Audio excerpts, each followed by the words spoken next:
láska boli, že vraj prenáša aj hory. Nepomáha písať slovy ani chodí k doktorovi. Láska boli, pri srdci picha zloží aj najtvrdšieho bojovníka. Je to ľahká politika, kedy tvoja pícha odchádza od teba, nestačíš už ani dýchať. Môžeš nariekať, smútiť, plakať, na spomienkach sa iba k dobrému vracať. Na čo je to dobré ľúbiť niekoho, keď potom po konci nemáš nikoho? Obetuješ všetko pre toho jedného, nakoniec si pre neho jedno veľké nemehlo. Stalo sa, čo sa stalo, hlavu hore kamo. Není to ľahké, viem to, nejde to samo. Začína to úsmevom a končí veľkou ranou, na srdci veľkou jazvou krvavou. Ach, neviem to, prečo láska strašne bolí.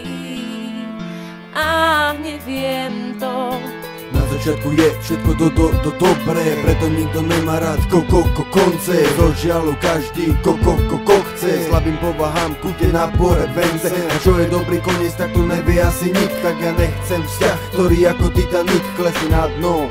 Ja otvorím okno a pošlem ti láska, posleme s Bohom. Vieš, láska, bolí to stále. Vieš, láska, stojím na skale. Vieš, láska, a padám dole.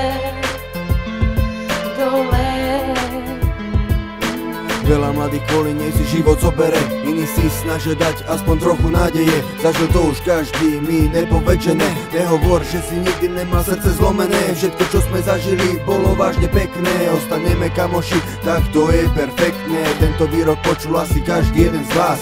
Keď to bolo pekné, prečo je koniec zas?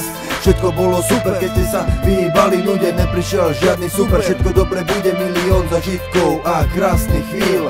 Teraz ľutuješ, že ťa amor trafil. Prečo láska tak strašne bolí? Prečo bolí? To povedzte mi.